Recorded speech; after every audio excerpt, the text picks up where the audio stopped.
We are back, people. Me and Simon, who is here again. Say hi, Hello. Simon. There we go. We're playing some more Doom 2. No rest for the living because we already remembered to forgotten. check what it's called. Yep. And yeah, as my most esteemed and wonderful girlfriend pointed out, a chode is a short, fat penis. So for those of you, All the wondering- education and the research that goes in between sketches, not sketches, Yep. episodes, videos, whatever we want to call it. I don't know anymore. top quality. I died. Top quality death. I was about to say, and now I can't see. There we go. I was about to say top quality entertainment, but I mean the quad. It's top something. Answers on the postcard. Yeah, pretty much. Actually, you can send your answers to my Twitter account, Walsham Raider. Oh, that like social insertion. Social what? Yep, social insertion. Please do not insert anything into my Twitter account because that's going to get very weird. I will link Simon's Twitter if I remember. Lizzie, don't let me forget. So, what's the difference between the Hell Knight and then the pink Hell Knight? The pink Hell Knight is the Baron of Hell. He was an original Doom 1 character. I say character, monster, enemy, whatever you want to call him. Yeah, the title and everything. The Baron. Yeah, the Hell Knights were added in Doom 2 and are basically weaker versions. So Okay. the pinker ones are tougher.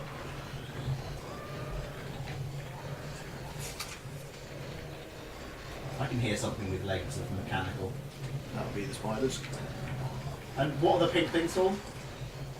What the ones that run up to you and try and eat your face? Yes. They're just demons, or pinkies. I like the fact that everything has like a name of sort, like.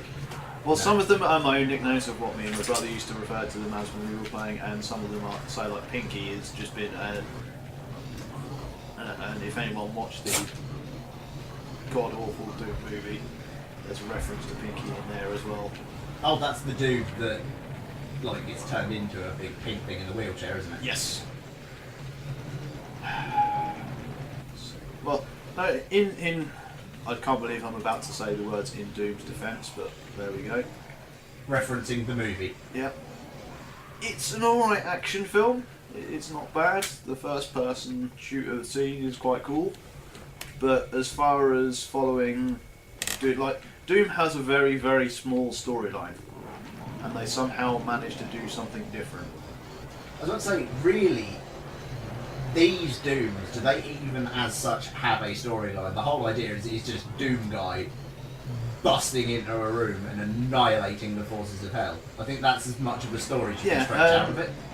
John Carmack, or Carmack, I can't remember how you pronounce his name, the main Sorry. head honso at ID Software, once Munch said that storyline shouldn't really be in a game. It's all about the gameplay.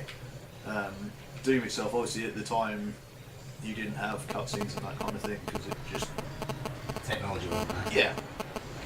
So you'd get sort of gaps in levels where you get like a wall of text explaining what's going on and what's happening. And obviously, back when you had instruction manuals that had stuff in them rather than kind of a sheet of paper going, go to this website if you want to know how to play. Oh god, yeah, I remember like every game we used to get on the like PS1 and stuff when I was little. Yeah, even going back further than that, like the old manuals for sort of the Mega Drive and that kind of thing. Yeah, they used to have like a sort of like a backstory. Yeah, exactly, and there was one there for Doom as well. I mean, some of the games you'd have a manual that was like 60 odd pages, and the good first half of it was like the backstory for the game you're about to play. I kind of miss that in manuals now. I actually like when I'm playing stuff on the PS4, I always open the box of a new game or whatever I get. To have a look at the manual, and it's almost always like literally a sheet of paper that gives you some controls or tells you a website to go to and nothing else. And I mean, it's cool that you get all your backstory and everything from like the game itself, but I always used to love the idea of being able to buy a game and like open it up and read. Yeah, especially sort of like for us lot all living in the arsehole of nowhere.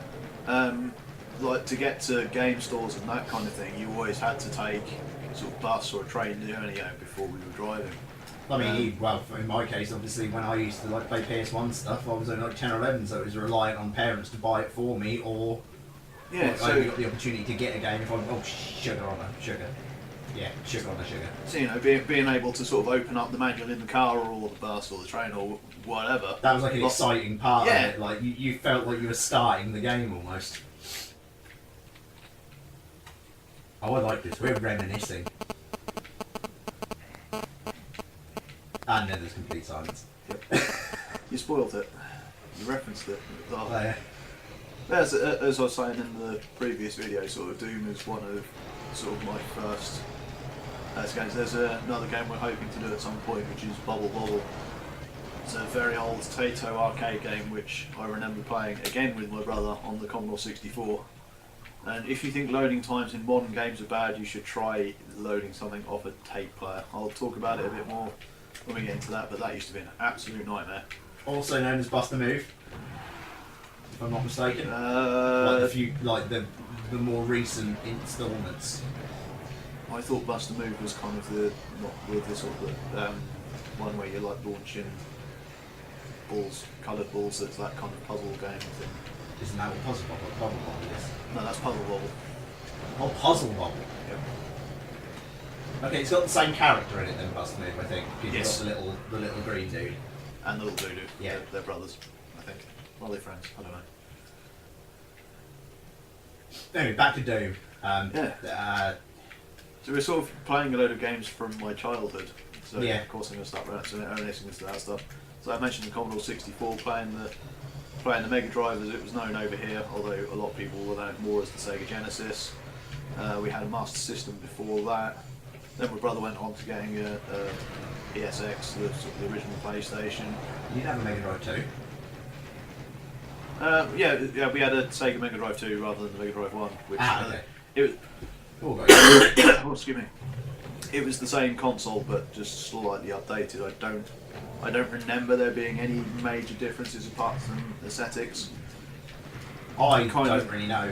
I mean, when I was little, my parents bought, like me and my sisters, a Mega Drive, and as far as I was concerned, it was a Mega Drive too. And like, I always thought for a long time that they were two different, like completely different formats. No, it's a bit like the fact that we're playing on a brand new or swankier Xbox 360 to the one I have. Okay. I think I've just mown you down with the chain gun there. I apologise. That doesn't matter. You were mowing down the many, many enemies. Keep turning. No, sorry. Where does that tugboat go? Here. I picked up this key, so I'm going to this door. Oh, sweet. Ah, literally right where we need to. It's always good when a game gives you progress.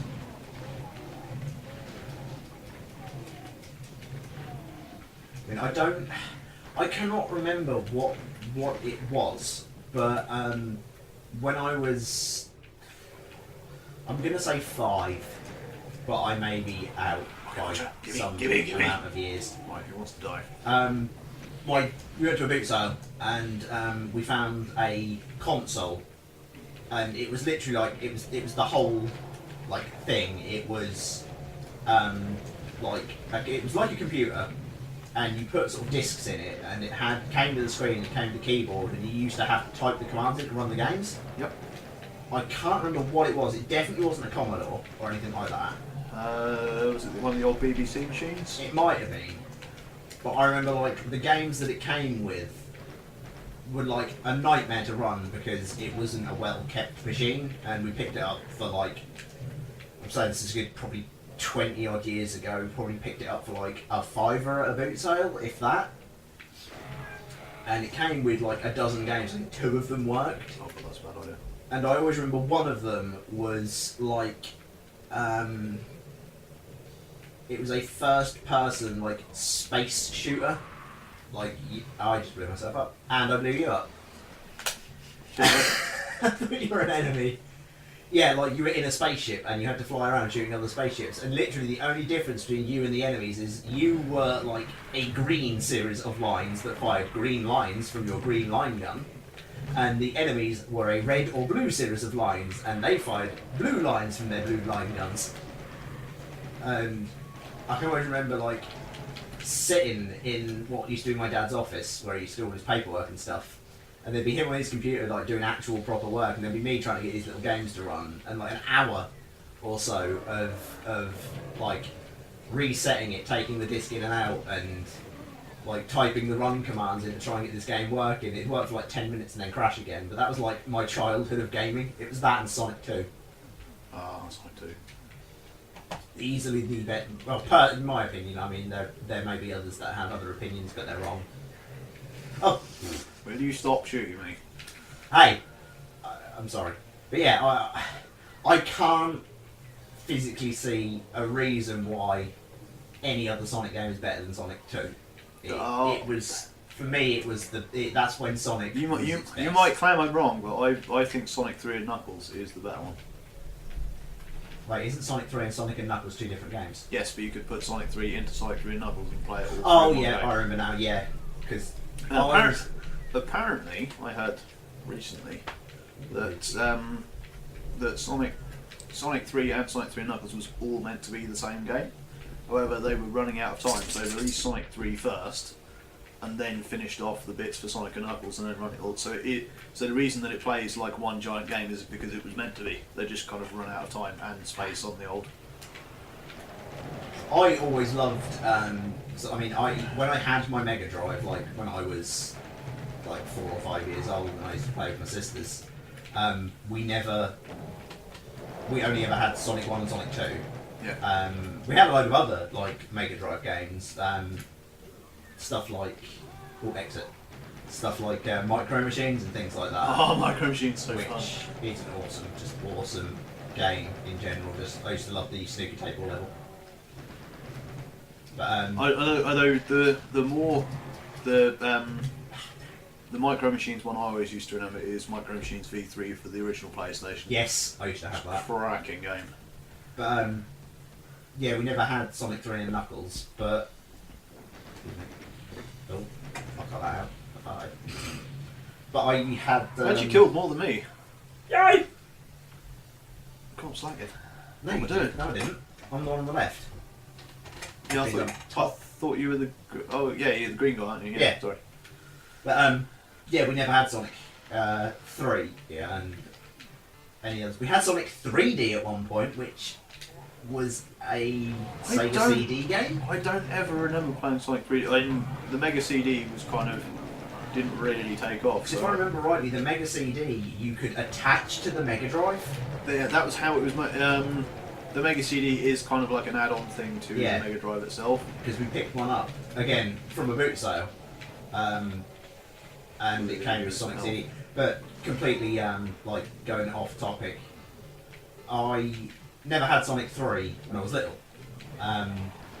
Which, to be fair, is probably why you think Sonic 2 is the best. Yeah, because I mean, like video games as such, like when I was little, weren't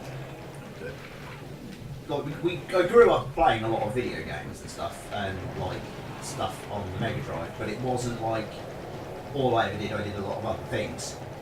I didn't just play video games as such.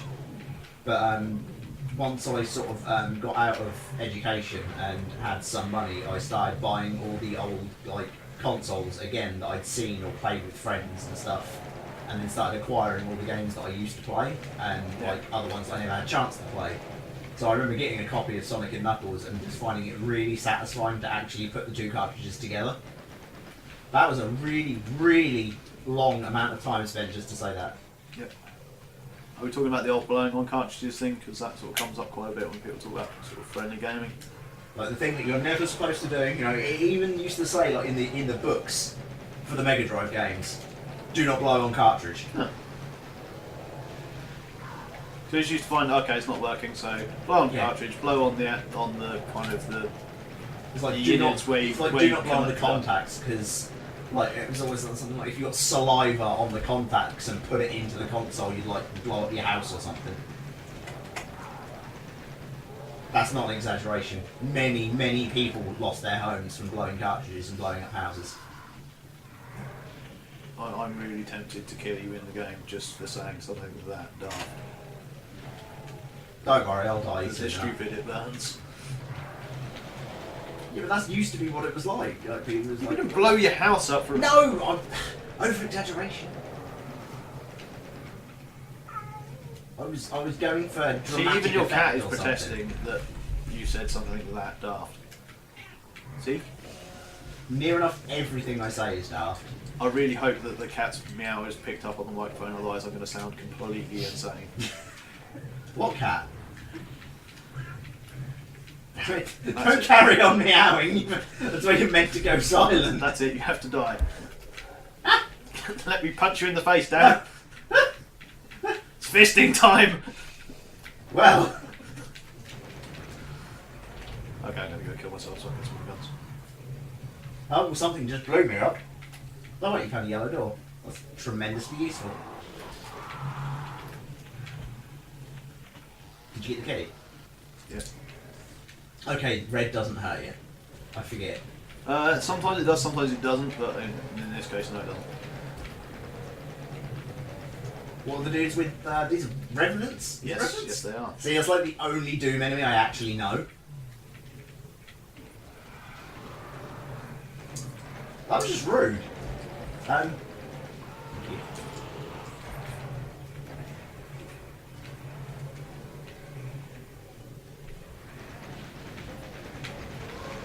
I read that. No, yeah, I'm gonna chainsaw this dude to death.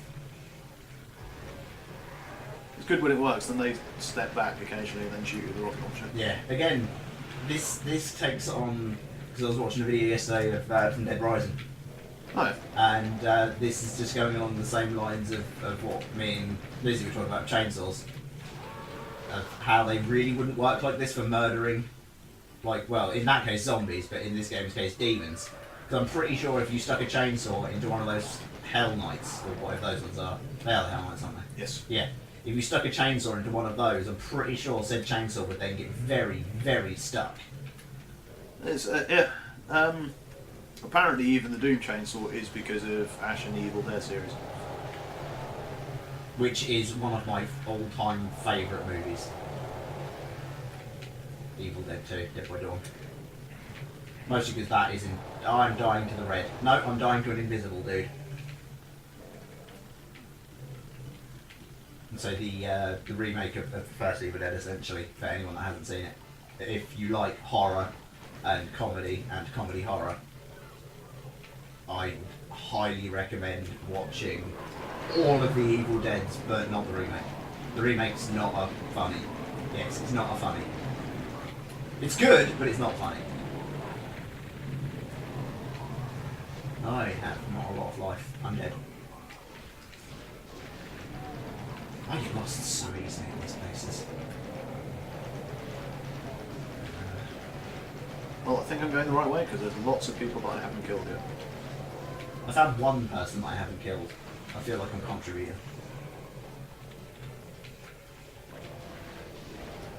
Oh, well, I found all the guys that Simon was fighting. Come here and eat my almighty pistol.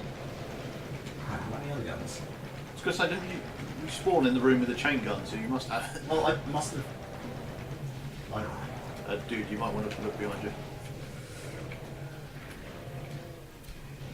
Oh god, I can just imagine if someone who's like genuinely good at a game like this sort of game watches this and just weeps at how bad we are. Well, how bad I am. Oh, to be fair, I'm not doing the best I've ever played. I'm doing okay, but I still wouldn't class myself as one of the world's best Doom players. Been watching some of the speedruns recently and I'm just like, oh my god, I cannot just... Like, just can't comprehend just how quick people's reactions are and just their knowledge of the layouts of the levels to go, right, okay, as soon as that button's hit, I can go do X, Y, Z.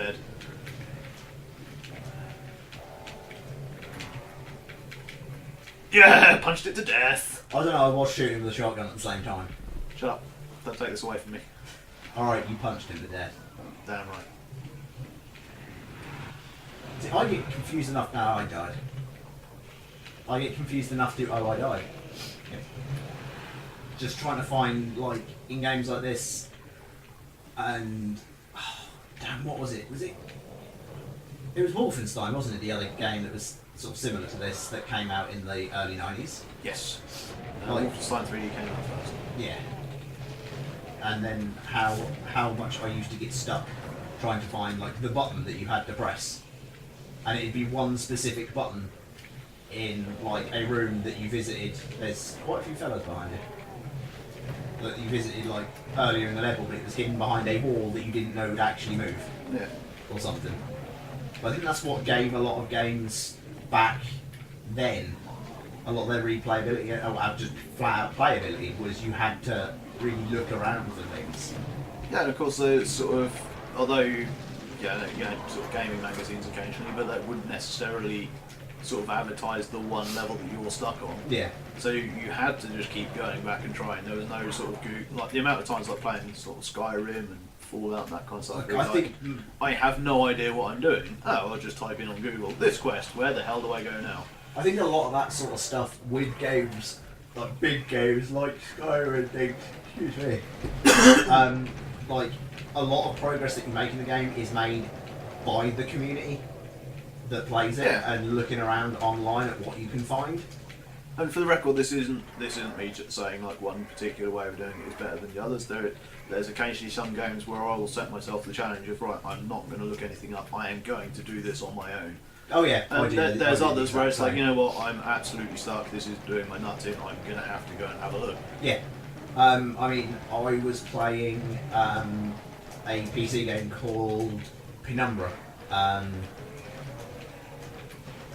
Good year ago now, and I've got all three parts of it, and I was stuck on one part of the first like entry in the series for hours. Like I was racking my brain trying to figure it out, and I was determined to do it, but just couldn't. And looked up online how to do it in the end. And one of the other games that I'm doing at the minute on the channel, Dreadout, it's not the same, but in that sense it is a survival horror game. That's like the only similarity it shares with Penumbra. The red keeps falling down. But like I was determined again not to progress without, like with assistance. I wanted to make the progress on my own. I wanted to do it on my own. And you'll see in one of the ones I've just uploaded. Not the way you're pointing again, by the way. I know, I can't. I don't know. That I, in the end, again, had to look at something just to point in the right direction. In the end, I was pointing in the right direction simply by a screenshot. Like, I didn't look at what I had to do. It just pointed a screenshot, gave me the general area where I needed to be to do something, and now I know what I've got to do. Sorry, mate. That's right. Albeit I accidentally didn't, did the thing that I had to do off camera and didn't record it. But it's fine. But again, it was a case of I would never have figured it out in a million years on my own. Oh I'm god, not the afraid- Archvile. Yeah, it kind of it sets you on fire, then kind of collapses and fires you up in the air. It's one of the few things that actually gives you like up and down movement. Oh right. And also, as you may have just seen, is it kind of does like a weird red thing and resurrects stuff. So at the moment, until we get through out of this room and kill him, we're going to die quite horribly because he's going to sit there and slowly bring everyone back to life. I'm just So if we can running try and towards- shove through everyone, either try and piss stuff off around him so that they start damaging him. Oh, this is just. Carnage. There we go, he's dead. So we can actually start killing everything else. The other advantage is maybe get something to stand on the respawn point and then we'll telefrag them. I don't even know what that is. Well, basically, you try and teleport in the same space that something's standing, so you kind of like appear in its insides, and it just instantly kills anything. Okay, that's pretty cool. Apparently all I'm doing is just getting blown up, coming back to life and firing the pistol again. I've just turned around and used all of my lovely chain gun energy just to mow you down. All the people in this room I could have shot. Friendly fire, you know. Got all of it. Well, that's absolutely bloody ages. I'm really glad there was a chain gun spawn in that room, otherwise I we'd... think I end up using the chainsaw more than anything else. Can you just take a moment just to enjoy the sheer amount of corpses in that room? There's just something really satisfying about seeing your enemy I stream love before the you. old thing with with like these games because they're 2D sprites. Yep. Like when you move around, even the corpses move around with you. They watch you. Anyway, what were we doing? Red key or something? We have a red key now? Yeah, we just found the red keys. We needed to go through the red door. And hopefully actually finish this level because we're already 8 minutes over. No, there. Right, okay. I don't think I'm going to be able to cut enough out, but never mind. No, we'll have to go a bit longer, won't we? I think it's going to be one of those where it's sort of too long for one episode and too short to split into two. Yeah.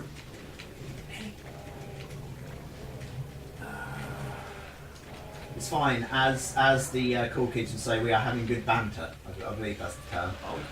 I don't know. Just saying things like that makes me feel a little ill. I mean, no offence to people that like say it in their day-to-day life, but my nephew says it a lot, and it grates on me because it just, I don't know. You're just not as cool as him, obviously.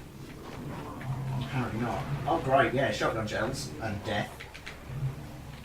So I was about to say shotgun shells and no shotgun, but it was shotgun shells and then a rocket to the face. Told you. Going back when I was talking about the Archfighter earlier on. Shut up, dog. As far as sort of, we were talking about earlier, like sort of this was for its time considered sort of a horror game and that kind of thing. Yeah. The Archfighter as a kid used to scare the bejesus out of me. Like as soon as I heard the noise, it does like a weird evil laugh, and that used to just frighten the life out of me. Like when if I heard it's kind of like they all have like their sort of starting roar as such when they see you and start moving about. As soon as I heard his, I used to have to turn the speakers off until I found it and killed it because it just freaked me out that much. I mean, I'm over it now. It's sort of one of those things that you kind of, yeah. One is you get a little bit older, and because it is something you can physically like I can go and shoot it in the face. It was something that I was eventually able to fight and overcome. So nowadays we're fine with it, but it used to frighten the pants off. No, that sounded wrong. It didn't get his pants off me. Especially considering he's a white naked dude. Is it a dude though? I see no jump. Yeah, that is true. I found with like horror games and stuff that I mean I didn't play a huge number of them when I was little because I mean I would have been like young and didn't get the opportunity to as such. I mean I used to get the old like PlayStation magazines and stuff, like the official ones. They came with the demos, and I always remember demo discs. Getting the demo of Resident Evil 2, and not really being sort of 9 or 10 years old. I think 98. I think Resident Evil 2. I can't quite remember. However old I was, you know, I didn't find zombies scary at all. Like, it was just like, well, they're not, they did nothing. So I found the game not scary at all. I found it entertaining, and I found it funny to be able to shoot it. I was terrible at it. I mean, it's not the sort of game a 9-year-old, 10-year-old child should play. And I didn't have the brain juice to play it. Oh! Freedom! Freedom! Okay. That took ages. I'll probably have to cut out what I can, but if anybody's still watching it, thank you for putting up with our days gone by ramblings and dog barking and cats that you may or may not be able to hear. And the almost audible eye rolling of... The almost audible eye rolling of my girlfriend. At the terrible, terrible things that I mostly have been saying. But feel free to comment and stuff. Yeah. Yeah, reminisce, hit us up. What was the kind of stuff that you got into? What do you remember from gaming as a kid? For some of you it may only be a couple of weeks ago, but you know, hit us up anyway. Cool ideas if we see anything we like.